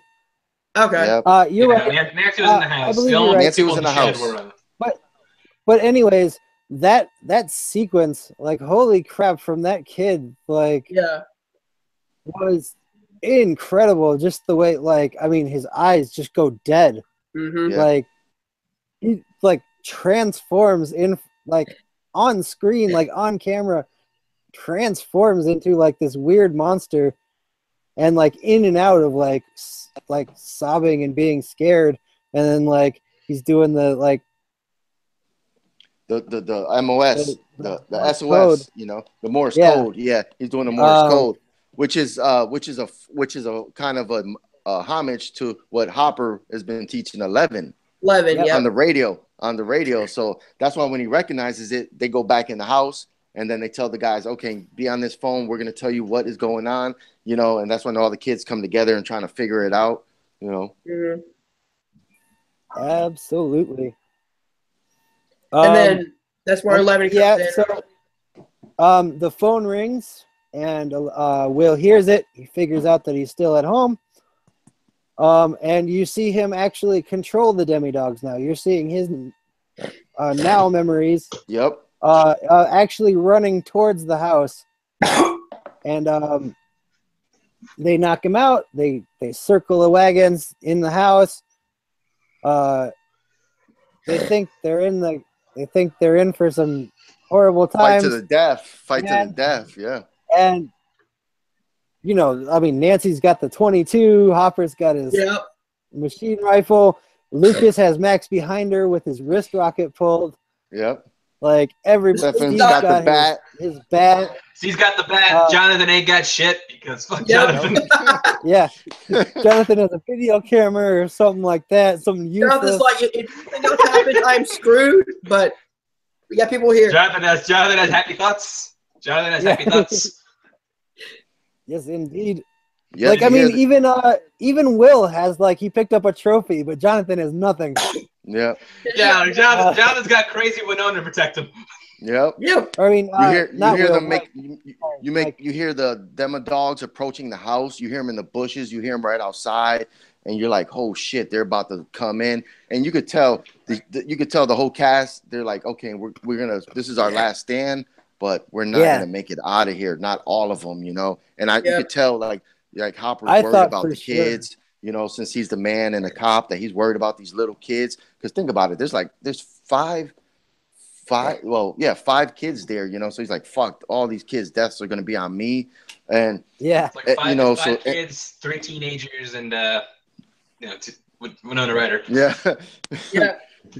And this I'm not gonna lie. I just want to talk about this a little bit because I knew this was eventually gonna happen. You know, like our first scene of 11 meeting everybody. But you know, once you hear the animals outside, you hear some kind of scrape, and then one flies through the window and is dead, and then 11 comes through the door. I cried. Yep. I did I too. ain't gonna lie. I knew she was gonna show, but I cried. You know. Yep. Yeah, that was a really solid entrance for 11.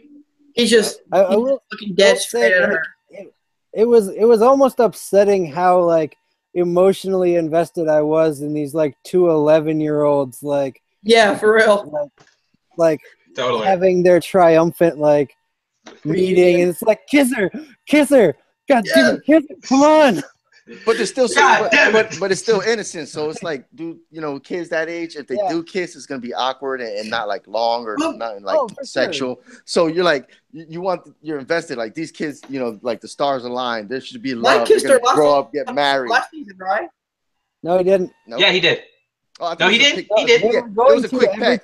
No, it was a quick peck last season. No, he did. He did. I remember that shit. Yeah, he did a quick peck, I think. Yeah, they were like, and that was it. Real innocent. Yeah. I thought every time they went to do it, they got interrupted because there were like 3 times they were about to kiss. Very last episode, he did there's a little quick peck, and then they go off and finish up the fight. But like we finally see Mike smile after this entire season. Yep. Yes, indeed. Finally, Mike. After like 8 episodes of Grumpy Mike, you finally see him crack a smile. I think he kind of came back a little bit into his own when he kind of teams up with Joyce Byers to try to help Will, because was kind of his main motivation in the first one. So he kind of comes back a little bit, but he's still as an emo Mike until this moment right here for sure.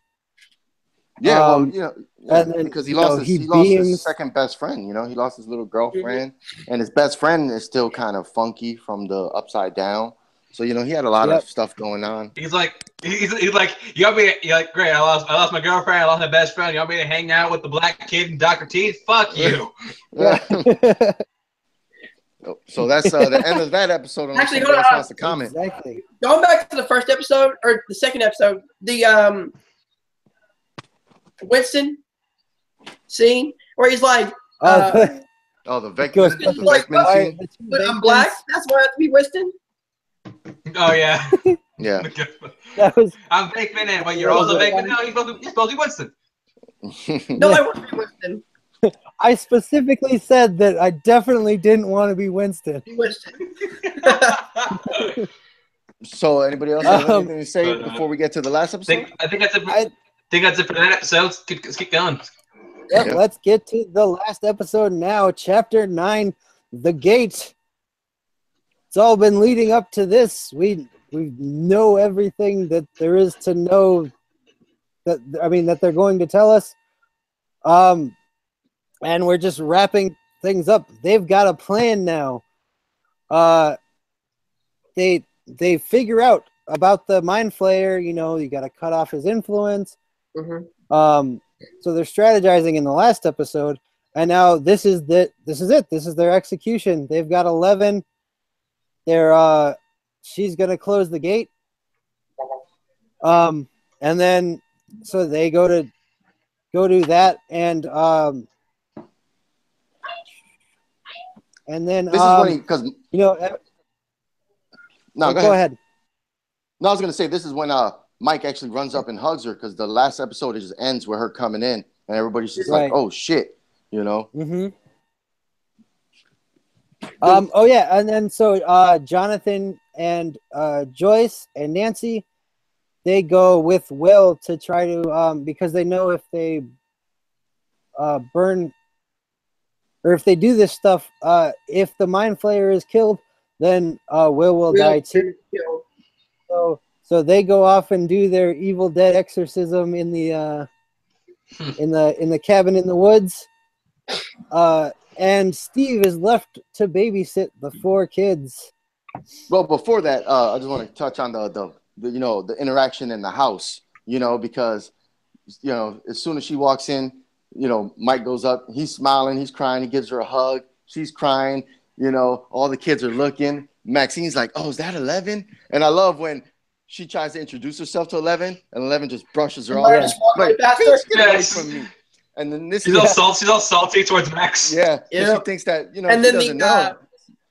The line about Max does the full on just like shoulder check. Yep. And then this is the powerful scene where he finds out that Hopper's been holding her, holding her, but like hiding her for a year. Yeah. And this is where he just starts flipping shit. Oh, he pushes him. Yeah. Hopper grabs him by the collar. Hopper tells him some stuff, but then they go to a separate room to talk. They have to go in that room. He has a it's not your fault moment with him in the Yeah, exactly. Yep. This is when he. Yep. But like in all honesty, it's not unjustified. Like, No, not by any means. not at all. I mean, absolutely. Like, I mean, I like the thing is, the interesting thing about Hopper this year is that he, for the majority of the show this season, he's making the wrong decisions for the right reasons. Yeah, well, parents do that, and seeing it like blow up in his face every time. Yeah, right. This is where what I like is where, like, is where Hopper's like, it's not your fault, and Mike goes, no, it's your fault. Yeah. He just turns it right back on.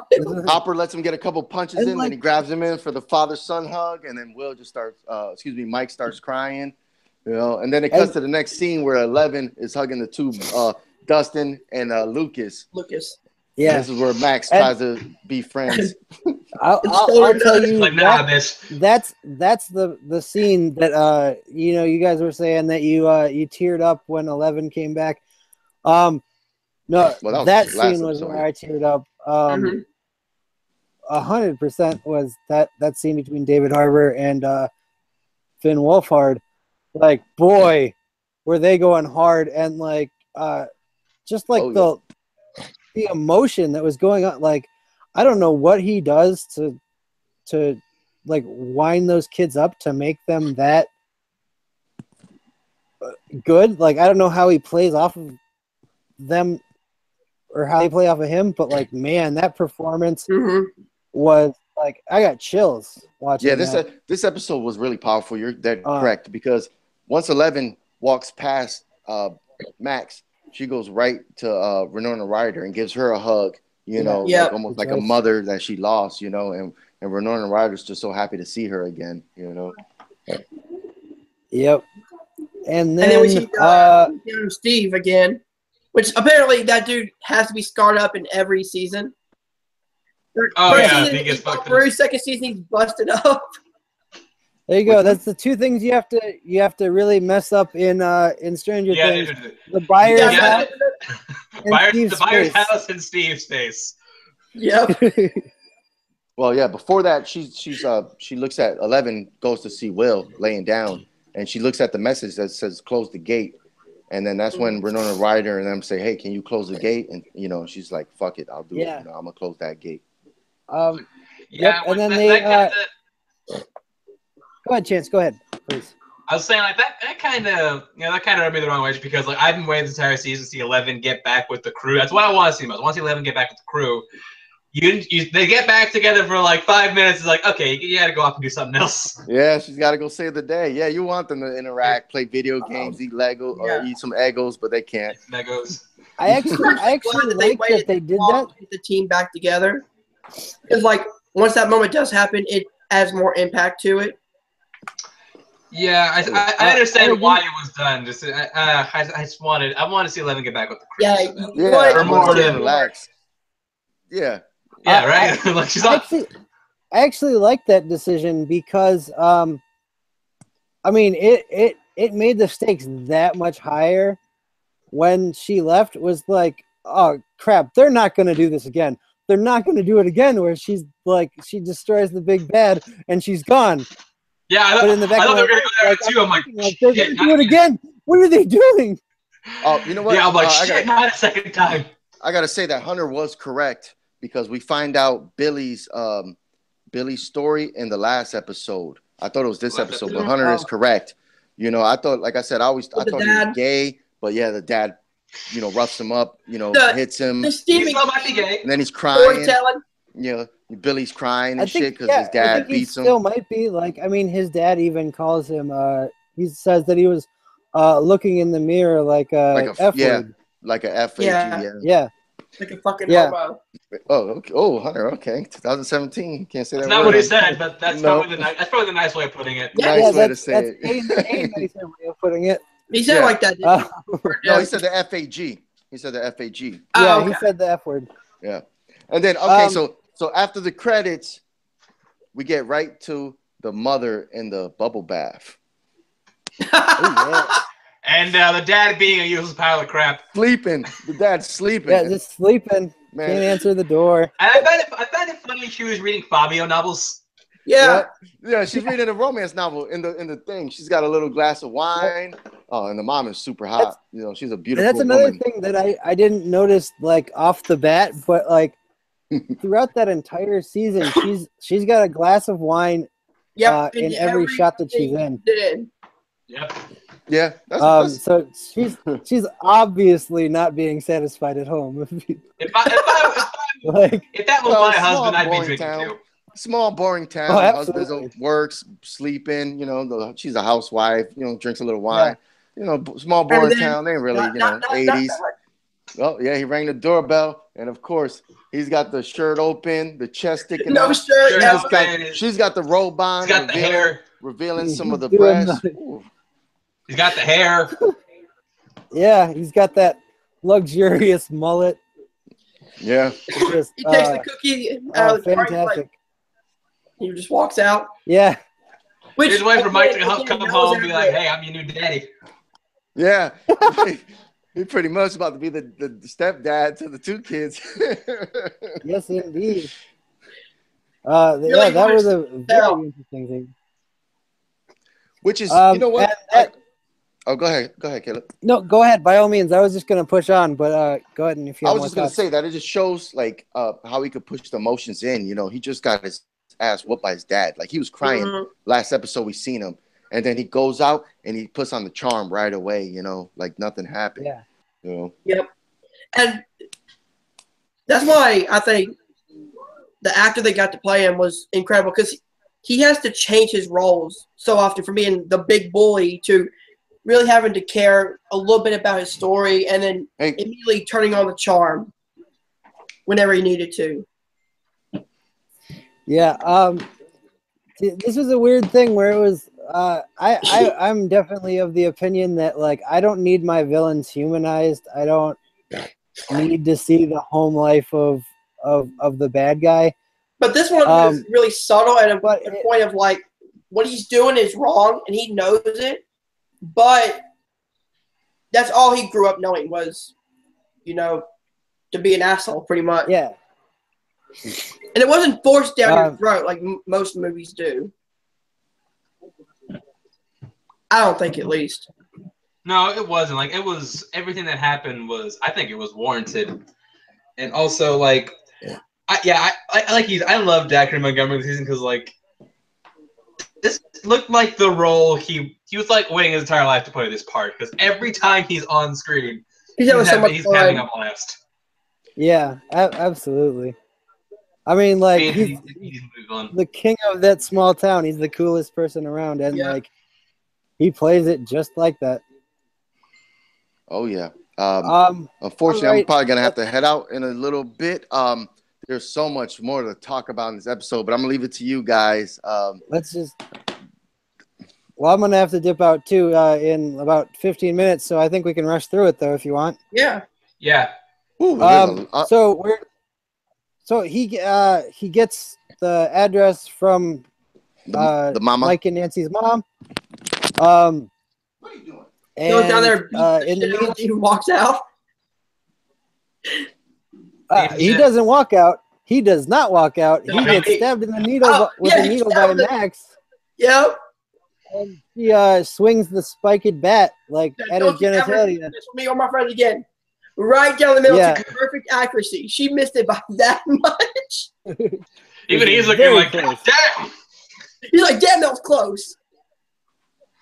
Yep. Yeah, so there's all that. He's conquered by his sister. She told him like leave my me and my friends alone. Or I'll kill you. Because she's now part of the group. Yeah. It's her becoming a party member. Then because before that all happened, the kids decide that they're going to create a distraction, that they're a party member. You don't let your mage go in by herself. It's your responsibility to help out. So they take it on themselves to go torch the tunnels to draw the demi-dogs away so that 11 can get close enough to close the gate. Yeah, I like the. So like Steve is knocked out, he can't stop him. They bring him along, and Max drives her brother's car, like the final revenge against Billy for that entire. We talk about him trying to kill the kid. With him trying to run down Lucas and Dustin. Oh, true, but that was. That was previous, but I want to bring it up because it does tie in with the car. Where he's just like, he's trying to run him down, and now she's like trying to hurry to. Yeah.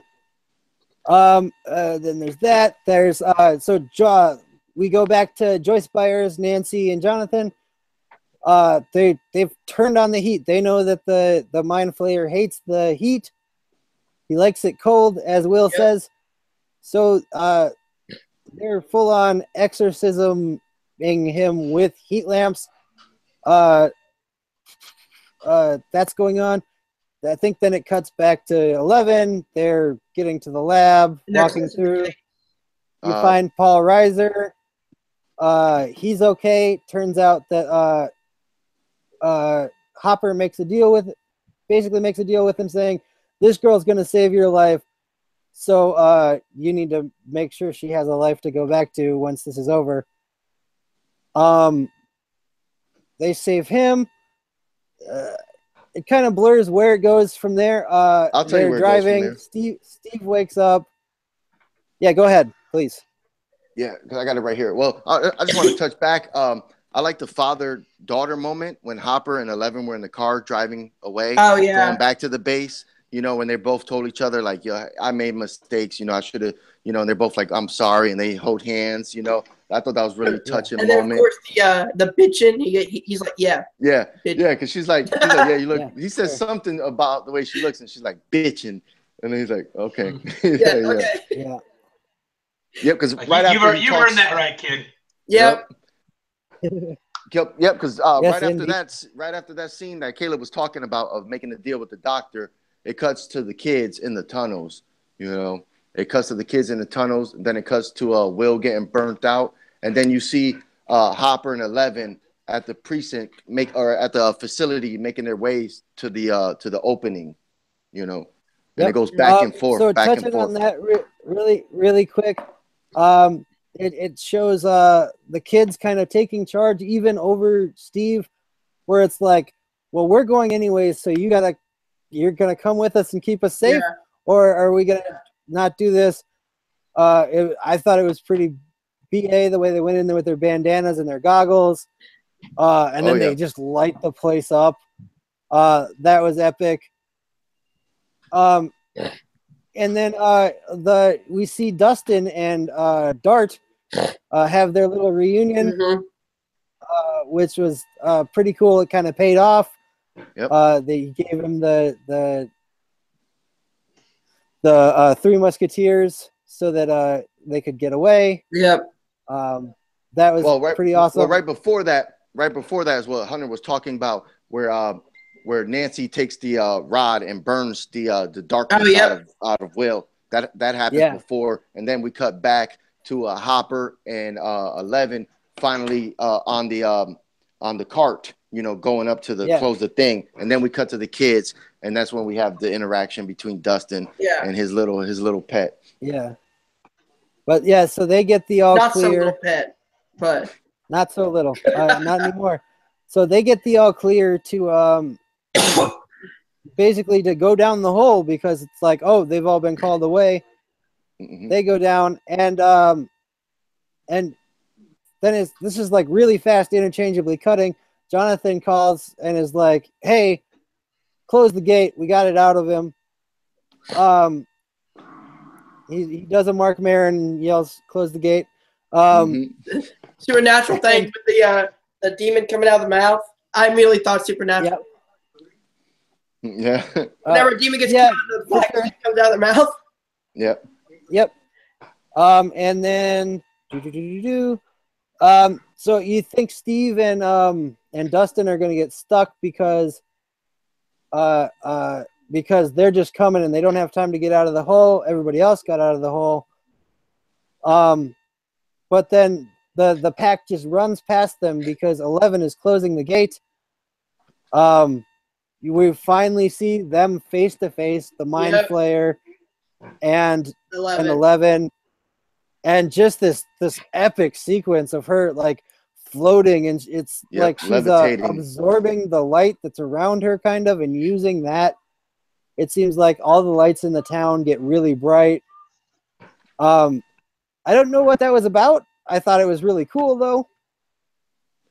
I think it was using the power. I think it was the power to close the gate. Power made all the light. Well, the wave out. From the upside down. Every time the upside down tried to come to the house in season 1, lights got brighter, so that she was closing the gate, so all the lights got brighter. Yeah.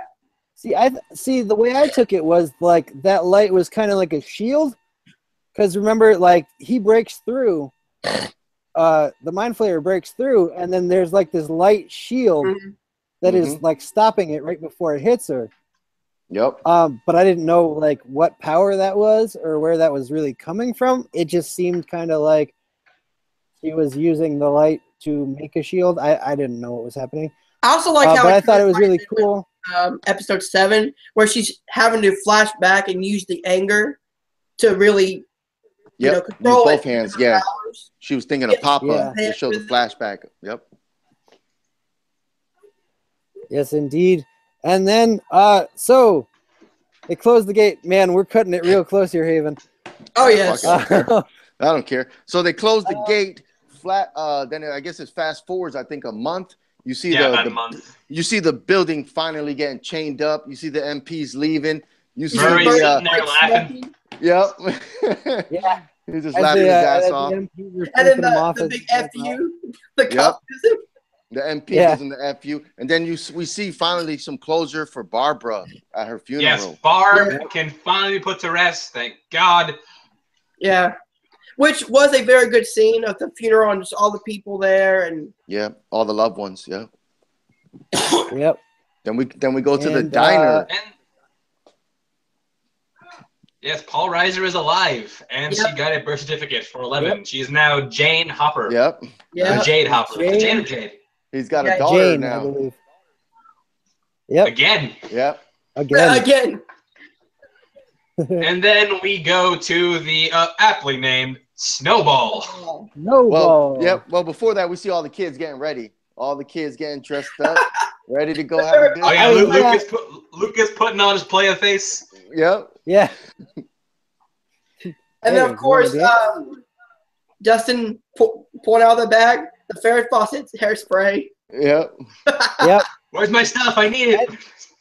And does the full-on like real Ghostbusters cartoon type style? Tears for Fears. Okay. If you ask me, that is that's the cartoon Egon from the real Ghostbusters. That's the hairstyle that he has. Oh God. Yeah, that's it. Dustin gets friend. It's brutal. He gets so friend zoned. Yeah. Get wrecked. He gets riggedy wrecked. You see, you see Steve. Once he drops Dustin off, you could tell he just loves Nancy, but he's not a scumbag, so he just lets her go because he knows that her and Jonathan will be happy. So he drives it off heartbroken. Dustin tries to come in macho. The first one to actually get a dance is the zombie boy. They're like, "Come on, zombie boy." A girl, he goes to dance. No, I think Lucas was first. Lucas was first. Yes, Max.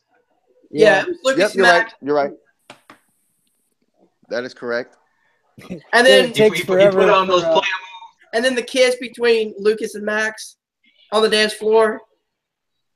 I mean, well, like, there's more leading up to that. So then we see. I gotta cut out, guys. Dustin going. Peace out, Haven. Peace out, guys. Thank you. Yeah. Later, Haven.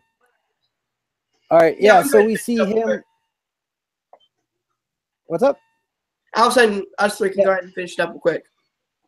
Yeah, real quick. I think then there's so Dustin, he strikes out, he tries, he strikes out. First time she was just like, he goes over to he's like kind of behind the scenes or whatever, crying.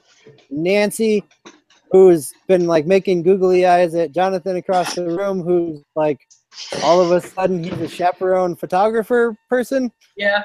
Which, Who knows? yeah, Roll with it. yeah, definitely. So she asked Dustin to dance, and all the girls that just rejected him were like, "Oh, he's dancing with a high school girl." And like it's so awkward because she's like closer, closer. Yeah. Yeah. I feel like he's gonna have a crush on Nancy the next season. Oh, absolutely. She's like, "Oh yeah, you're my favorite of Mike's friends," and all this stuff, like being totally Yeah, nice. like, I saw that. I'm just like, oh, really? So Lucas, fuck him. Yeah. Will, fuck him. Absolutely. All right, and then we see they're all dancing on the floor, and we see Will sitting there at the snowball, feeling a little bit dejected, and look up, and who walks in but Jane herself in. No, it was Mike, not Will. Mike, not Will. Excuse me, I'm sorry. Yeah, Zombie Boy is already dancing. Zombie Boy's gotta dance already. Yes, indeed. Zombie Boy's getting some. Like, Mike needs his. The zombie walk from Thriller. Yes, indeed. And then in comes Jane, with her like very 80s looking outfit. The cleanest she's ever been, probably. Yep. Absolutely, the most girly she's ever looked. Yep. Yes. And first thing he says, they meet up. And, yeah, Mike like lays on the player stuff, man. He's the player. He's been ready and waiting. He's been ready and waiting for this for a while. And it like he's smooth as hell. Smooth criminal, baby. Smooth operator. Like absolutely. It's. I mean, you know, I don't know how to dance. Well, neither will I. Neither do I. Let's figure it out together. It's pretty much like let's make a full out ourselves together. Exactly. Which that's all that dancing is when you're at a school dance, anyways. That's when you're young. Yeah. And then I'm not sure. I don't remember. And then so what? Mike and Elle don't kiss in the final scene, right? Or do they?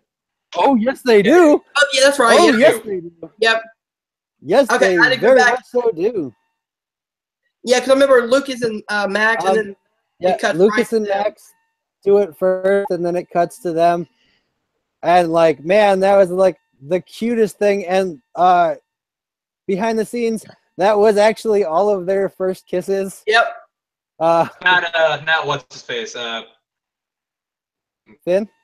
The guy, Mike and 11, they'd kiss in the first season, but yeah. Like it was apparently the first real kiss, you know. Okay, yeah, fine. Okay, we'll count that one. Like yeah. Also, that wasn't in the script, but like the actress Millie Bobby Brown, she pushed for that, and apparently before I didn't know this the first time I saw it. Millie Bobby Brown said like before like it happened, she's like I'm going in. No, yeah, that was it was Mike who was like Finn Wolfhard. He's like, I'm going in. That's the move. That's the move now. I'm going in. And so with that, we come to the ending. They're all dancing, dancing to the police, I believe. Yeah. Yeah, it was the police. Every breath you take. Yeah. And then we flip. We go to the upside down. The mind player is like, I'm watching your ass. Oh yeah. I got you. There's lightning. There's the red storm, and he's just right on top of the snowball. Oh, dude. And it ends. I was like, no. Yeah. So yeah, that's Stranger Things, you guys. Stranger Things 2. That was the whole season. Say a quick rating, real quick, 1 to 5. Sure. Start with you, since we're on your camera. Yep. That's cool. I'd go with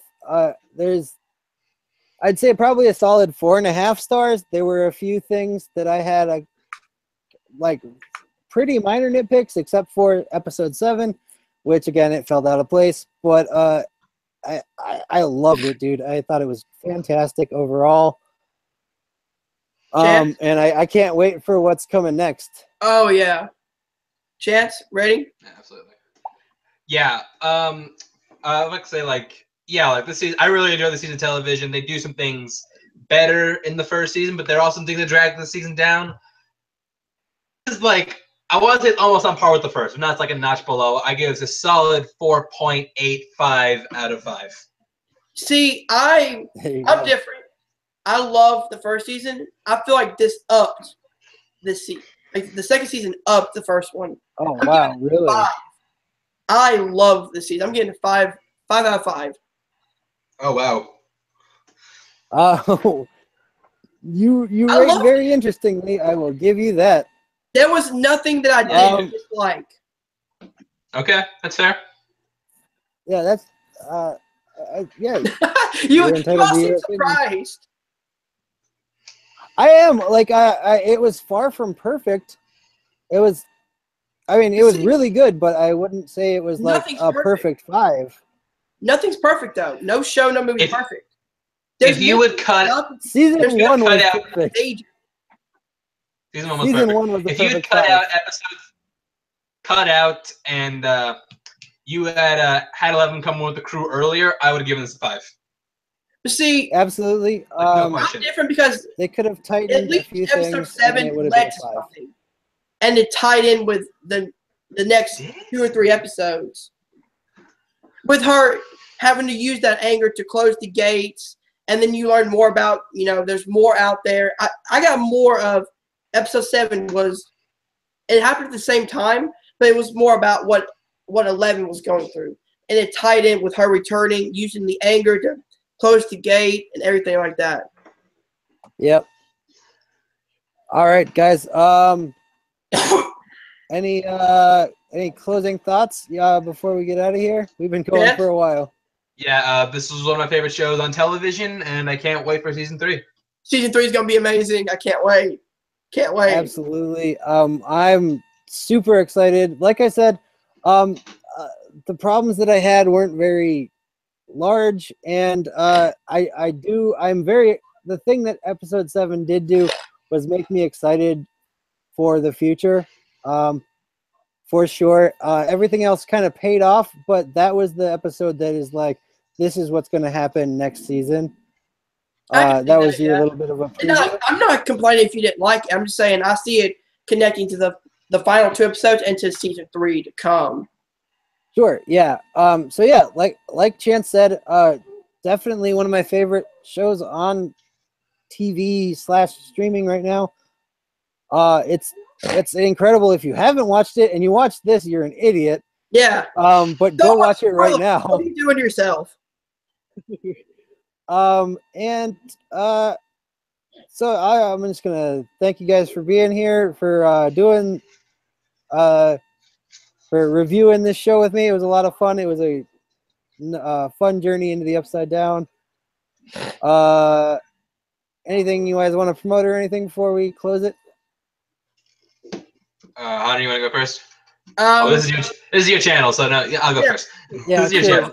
Check out Patreon, patreon.com/filmnerdtv. Yep, and we've got like, share, subscribe, bud. Yeah, like, share, subscribe. We've got the Inner Geekdom tournament going on. That's huge chances in it. We just had our first match today. It was epic. Sandy and RJ put on a hell of a show. Go check it out. We're doing stuff all this month. It's going to be huge. But let's go ahead and get Chance's promotions. Yeah, well, like I do every time I'm on here, I like to plug my show, Full Metal Trivia. It's a movie trivia league. These guys competed in it. It's on YouTube. Check it out. It's group. It's fast. It's fun. I think y'all really enjoy it. Check it out. Subscribe. Yep. All right. Cool. Yeah, that was our take on Stranger Things. Thanks for joining us. Extended edition, but What's that? I was like, our long extended edition review, but Yeah, no kidding. No shit. it was fun though. Yeah, I did too. All right, let's get out of here. subscribe to Film Nerd, like and subscribe, all that crap, and go watch Stranger Things. Peace Yeah, out. for real. Later, guys.